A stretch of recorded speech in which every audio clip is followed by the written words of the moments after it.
All right. How long have we been working together?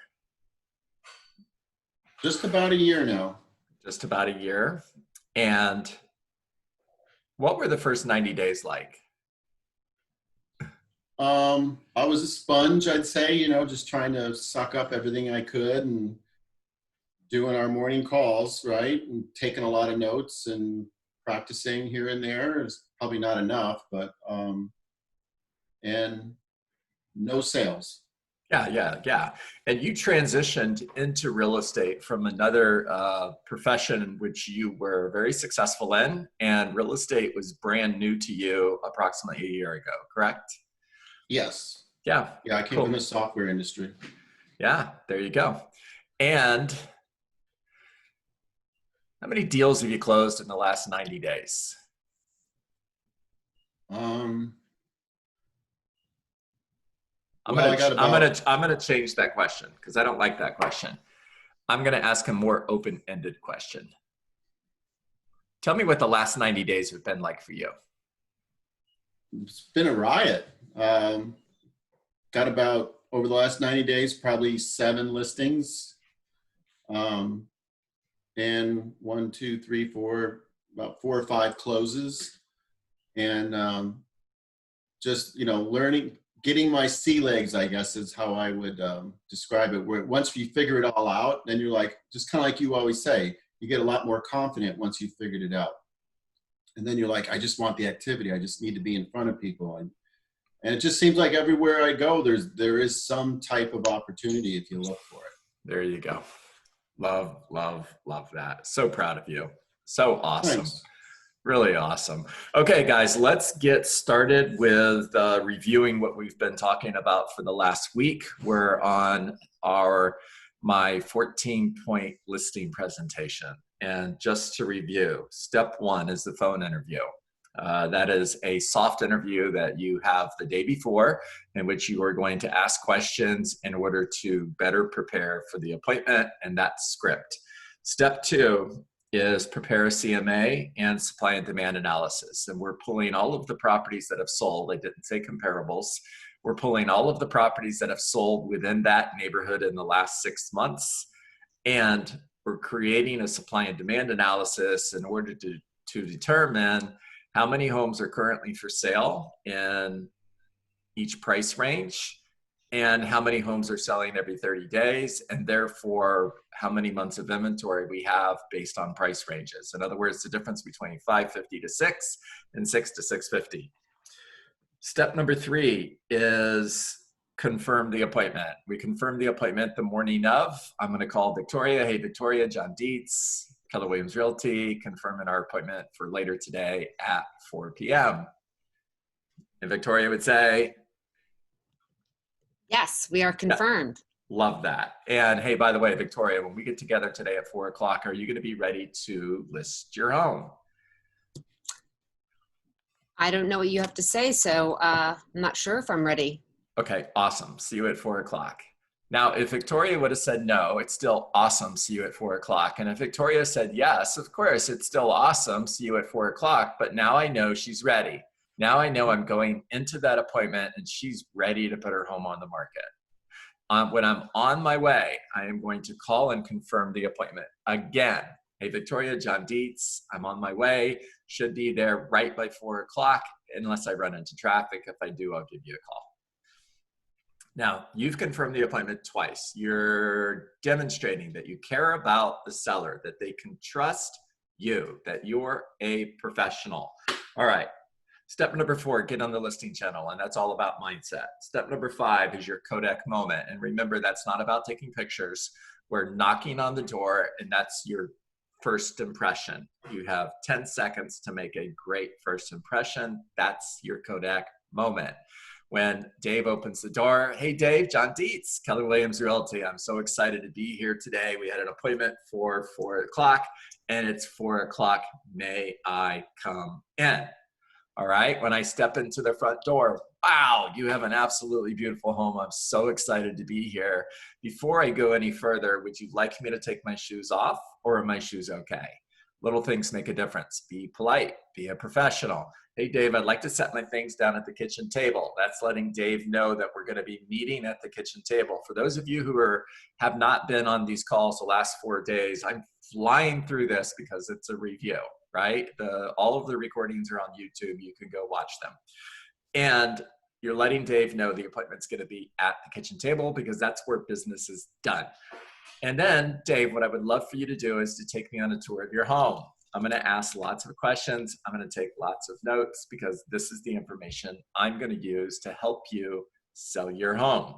All right, we've toured the home. We're sitting at the kitchen table. We begin the conversation. And yesterday, this is where we left off.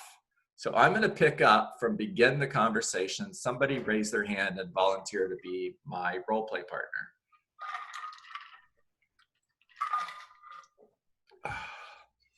Hey, Diane, so here's the situation. You're moving to Atlanta. You're moving to Atlanta to be with family, okay? And I'm just going to begin the conversation. We're going to trial close, and then I'm gonna go into a needs analysis. Now, that's where we left off yesterday, so that's gonna be new information for today. All right. Diana, thank you for this opportunity. It is a Very welcome. privilege. Would you like a glass of water? I would love a glass of water. Thank you. So Diana, it is always a privilege and an honor to meet with someone and discuss the possibility of the Dietz team representing them in the sale of their home. And I'd like to start by sharing my mission statement with you. Would that be okay? Of course. Perfect. Whenever I meet with a potential seller, one of three things typically happens. Either number one, they understand and appreciate the benefits that I have to offer and they hire me, which is awesome. The second thing that happens occasionally is they don't hire me, and that's not so awesome. And then the third thing that occasionally happens is I may choose not to represent them in the sale of their home. Now, Diane, by the way, off role play.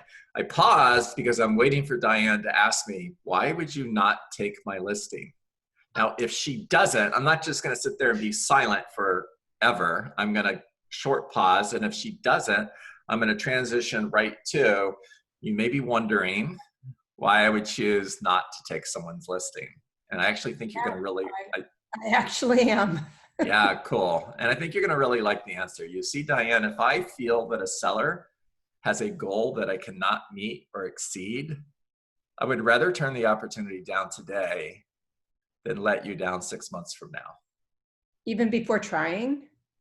Yeah, 100%. I have to be able to meet your goals and exceed your expectations. You see, Diane, here's the good news. The good news is I don't need to list your home. Now, please don't take that the wrong way because I really want to work for you. But you see, if I needed to list your home, if I was desperate, I would tell you anything that you wanted to hear. I would agree to any condition just to get a sign in the front yard. And because I know you're meeting with other real estate agents, you might meet with someone who is willing to tell you anything you want to hear just to put a sign in your front yard. You see, in that situation, that's a win-lose.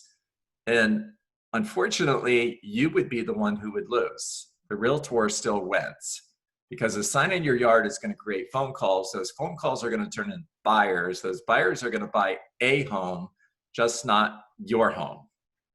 And I'm positive you don't want to hire a real estate agent like that, correct? Yeah, I get it. I definitely want a partner and somebody who's going to do this right from the beginning, for sure. Okay, cool. So Diane, in order for me to know if I can meet your goals and exceed your expectations, I need to ask you a couple of questions. Would that be okay? Of course. Okay, so off role play, that's a transition statement, and I'm transitioning from begin the conversation to the needs analysis, right? That's the next step. Now, Diane, back to role play. On a scale of 1 to 10, with 1 being not so good and 10 being awesome, what's one thing that needs to happen in the sale of your home for you to consider the experience a 10? I have to have it sold in the next maximum 60 days, maximum. Okay. Now what I'm doing, money from the house. cool. So sold within 60 days? Yes. Okay. Now guys, if my head's down, that's because I'm writing notes. right? Now, if I'm sitting at the kitchen table, I'm looking at Diane. She's right across the table from me, and I'm writing notes as we speak, just like I'm talking right now with eye contact with Diane. And sold within 60 days. Perfect.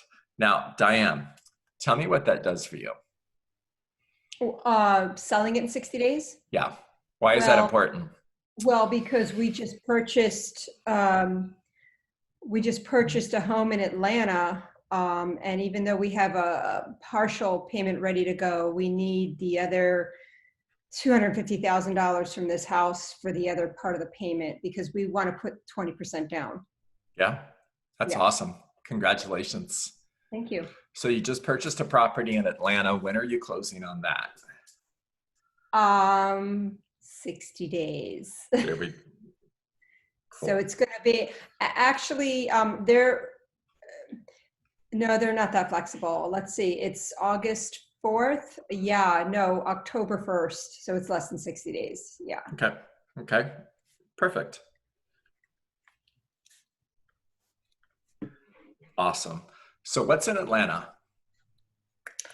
What's in Atlanta? Well, because my 4 kids are spread out around the world and the country, the airport, it's just easier. Atlanta airport goes everywhere. So I want to be there. Yeah, got it. Congratulations again. Thank So you. Diane, if we could accomplish a second goal so that this would be a 10 plus experience, what's the next goal? Obviously, I would love to get as close to my asking price as possible. Okay.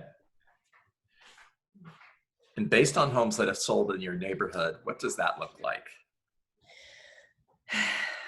Well, with the little experience I do have and seeing and really paying attention what's going on in my neighborhood, I'd say we could probably get about 600 for my home, which sickens me since I paid a lot more for it at the top of the market in 2005, but we won't go there. But yes, I'd like to be around 600 at least. Yeah, sure. Why is that important? What does that do for you? I get the amount of money I need to have the total amount to put down on the new house. So I can meet my 20% to avoid PMI. So equity for 20% down. Yep. Got it. Now, if we could accomplish a third goal so that this is a 10 plus experience, what's the next goal? So I'd Diane, say that- pause Okay. for a moment. Pause for a moment. You're doing great, by the way. So I'm going to give you an answer that everybody on this call is going to get. Been on thousands of listing appointments, and pretty much you get the same answers every time. Sometimes a little bit different in different orders, and for the most part, a lot of times they're the same answers. So smooth transactions, one of them. If I could hire a real estate agent who would reduce their commission as one of them, right? Yeah. And those are the 2 most common additional answers you're going to get. All right, cool. Pick one of those. So Diane, if we could accomplish a third goal so that this is a 10 plus experience, what's your third goal? I mean, obviously, if I like reduce the commission because then that would be more for me. Yeah, that makes sense. Perfect. Now, I don't need to go deep on that, guys, because I clearly know why that's important. And I'm not going to stop and have a conversation around this right now because it's not an objection. Right now, what I'm doing is I'm Columbo and I'm just digging for information. And for everybody on the call that's younger than 40, just YouTube Columbo. It's a TV show that used to be on. Detective asked a lot of questions. Okay, Diane, now, if we could nail one of these goals, this is prioritizing the needs, guys, which is the next step. If we could nail one of these goals and just barely miss the other 2, what's the number 1 goal?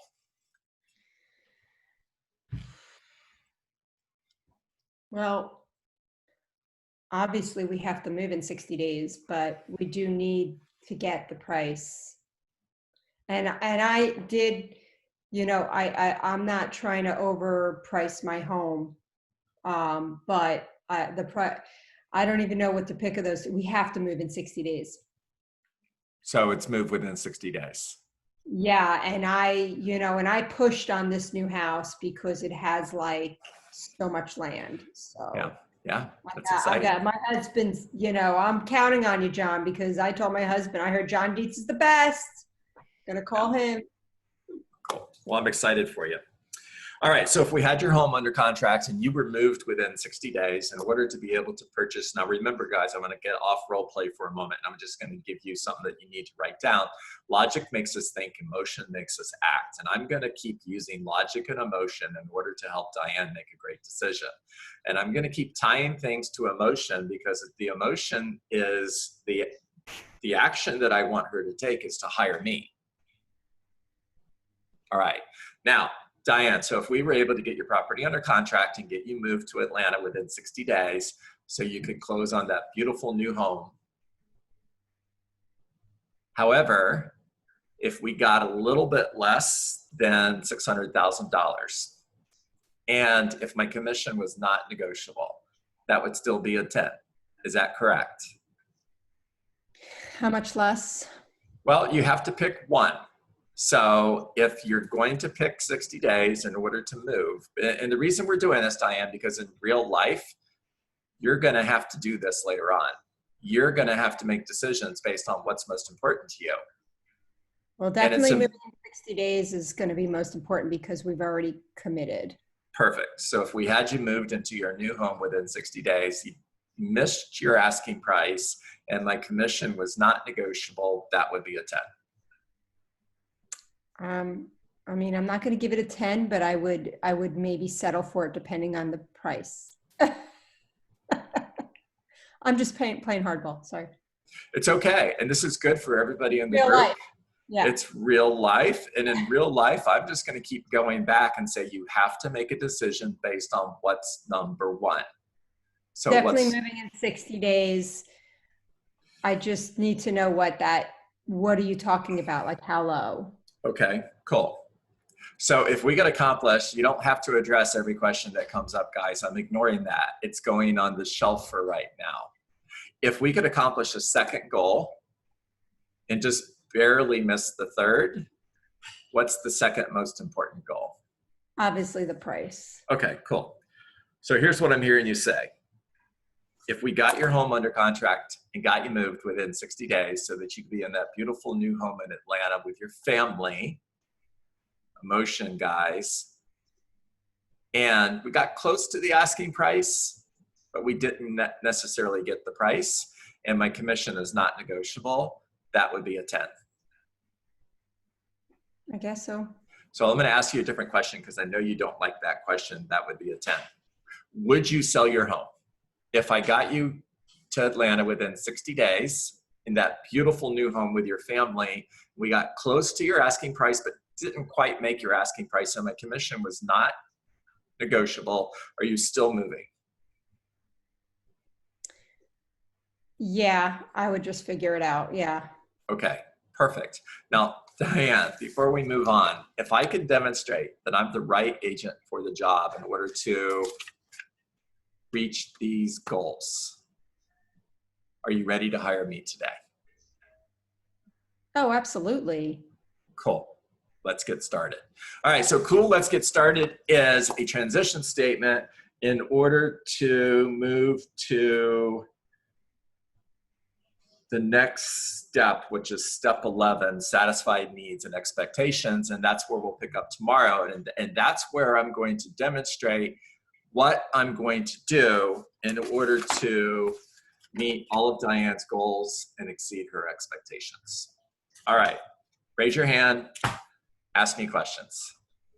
Good job, Diane. Love that. Thank you. Did a great job. You made me work. I like that. Tell me what you heard, guys. Ask me questions. Give me your ahas. Say, John, if a seller has a goal I cannot meet, to fulfill your goals and expectations, I would rather, is it let you down initially than let you down later? What's the last part of that? So great question. If a seller has a goal or an expectation that I cannot meet or exceed, Dave, I would rather turn the opportunity down today than let you down 6 months from now. I'm never turning somebody down. I'm turning the opportunity down. Got it. Thank you. Yep. All right, guys, talk to me. Come on. You prioritized the goals in an order where they felt comfortable to move forward. Yeah. What did I tell them? Good job, Betty. By the way, what did I tell them 3 times? What did they agree to 3 times? My commission Your is not, commission. my Yeah, commission not is not negotiable. Non-negotiable. Yeah. Right. Right. And they agreed to that. Yep. I like the fact that you put things in a more realistic perspective. Mhm.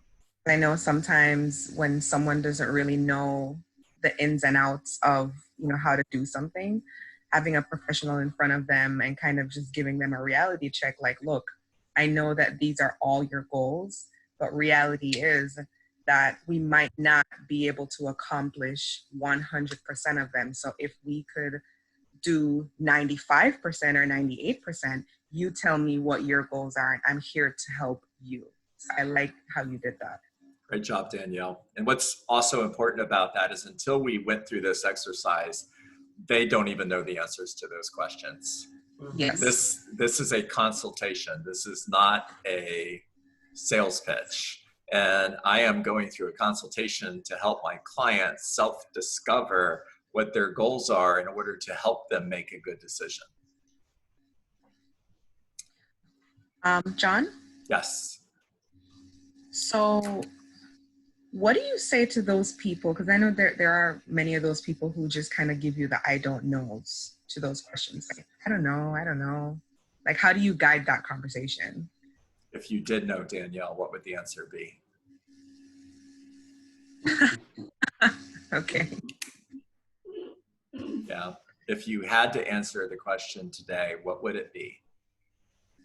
That's funny. Okay. Yeah. By the way, just so you know, you won't get that very often.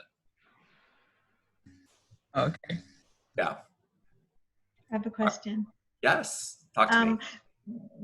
We also have a script about if you're asking me if my commission is negotiable, it is, I'm a deal maker, not a deal breaker. Would we mention this too, or are we saying right now, we're not mentioning that now? Yeah, that comes much, much later. Okay. Yeah. That comes when, so Paige, are you ready to get started? And your response is, I don't know, John, I'm just not comfortable with 6%. That's when we have that conversation. That's a closing conversation. Right now, we're in a needs analysis and prioritizing needs. And right now, it's not a time to talk about commissions and negotiate. Yep. That's why you said put the commission on the shelf for now. Yes, exactly. Put it on the shelf. We'll talk about it later. Mm-hmm. Hey, John, Yes. basically what you did was you asked them like a primary goal, secondary, tertiary, but then when you got back to the conversation, you really focused on the primary goal and kind of like by direction, because the other ones were about commission and stuff like that. So you just really got to the jugular with them, I guess. Yeah. Was I reading it right? Yeah, absolutely, Michael, because lowering my commission, that's a logical conversation. Moving to Atlanta in order to be with her family is an emotional conversation. Logic makes us think, emotion makes us act. And I just want to keep tying her to the emotion of the conversation. Gotcha. Yep. Okay. John, good Yes. morning. Good morning. Real quick, can you do the script where if there was a commission issue and you tell them, tell me, I want to tell you why that bothers me? Yeah. That's So Yeah, absolutely, Dee, I will. And for everybody on the call, this is much later in the listing presentation, but because Dee is one of my favorite people, I'm going to answer her question. And Paige, don't feel bad because I know you said the same thing and I didn't answer it for you. So here it is. So Dee, whenever someone asks me if my commission is negotiable, I'm also asking, or they're asking me if I'll lower my fee. I'm also hearing them ask how good of a negotiator I am. And the good news for you is I'm a really good negotiator. Now, let me pause on that for a moment, guys. If you're hiring me to sell your home, why is that good news for you? Because you're a good negotiator. So what does a good negotiator do for you, Eddie, versus someone who's not a good negotiator? Gets you the highest and the best price. Yes, 100%. Yeah, so what I'm hearing is you're asking how good of a negotiator I am. The good news for you is I'm really good. You see, if I were willing to give away my money that I use to support my family that quickly, how quickly would I give up your money when we have an offer on your home? Mm-hmm. You see, when you hire a real estate agent, you're going to agree on a price, and I'm going to make you Diane in this particular example. And I know the price you shared with me earlier was $600,000. However, you also shared with me that moving to Atlanta is your number one goal. And when you hire a real estate agent, you're going to agree to list your property at a price. Let's just say for the purpose of this conversation, it's $600,000. You're also going to tell that agent what your bottom dollar is. In other words, you're going to tell them, I won't go any lower than 580. I want 600, but I won't go any lower than 580. Now, real life, Dee, what's going to happen is that discount agent who gave away their money easily is going to get an offer on your home for 560. And they're going to say, wow, that's great because I know she'll take 580. They gave away their money. Why aren't they going to give away your money? And a great negotiator might have been able to get you 600. And you just lost $20,000 trying to make an extra 6. How do you feel about that? Not good. You guys good with that? Mm-hmm. Thumbs up? Okay. Yeah. All right. All right, guys, it is 9:01. It's time to get on the call. Smile and dial 20 contacts. Get at least one person face-to-face who's thinking of buying a home, selling a home. Doesn't matter if it's today, 6 months from now, or a year from now, because you're taking listings a year from now. Add at least one person to command today. Build your database. Feed it every day. Communicate with it in a systematic way. Service all the leads that come your way. Follow up forever. Systematic, consistent follow up. Reject, rejection. No is not a word that lives in your vocabulary. Write 5 handwritten personal notes today. Non-branded, Diane. And mail those 5 handwritten personal notes today. And make it a great day. You too. Thank you, Bye. Ron. Thanks. Thank you.